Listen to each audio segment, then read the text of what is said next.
ଆପଣଙ୍କ ପାଇଁ sir truly I am grateful to you sir because sir ମୁଁ ଏକ୍ଜାମକୁ 1 month ବାକି ଥିଲା ହେଲେ ବି ସାର୍ ମୁଁ ଜାଣିପାରୁନଥିଲି ଯେ କ'ଣ ପଢ଼ିବି କ'ଣ ଇମ୍ପୋର୍ଟାଣ୍ଟ ସେ ଜୟଶ୍ରୀ ଦିଦି ବି କହୁଥିଲେ ଯେ ମାନେ ନେକ୍ସଟ ତାଙ୍କ ଏକ୍ଜାମରେ ଯୋଉ ମାନେ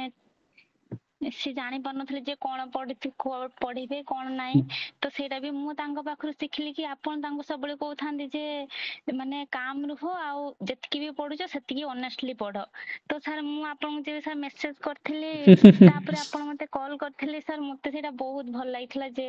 ତାପରେ ସାର୍ ଆମ ପାଇଁ ଏତେ କୋଅପରେଟିଭ ମାନେ ଆମେ କ'ଣ ପାଇଁ ପଢା ପ୍ରତି କୋଅପରେଟିଭ ନ ରହିବୁ ତ ସାର୍ ବହୁତ ମତେ ଆପଣଙ୍କ ସେସନ ସାର୍ ମୁଁ ବହୁତ ଲେଟରେ ଜଏନ୍ କଲି ସାର୍ ଫିର ବି 1 monthରେ ସାର୍ ମୁଁ ଯେତିକି ମାନେ ପଢିଛି ସେତିକି ସାର୍ ମୁଁ ମାନେ 1 yearରେ ମୁଁ ପଢିନଥିଲି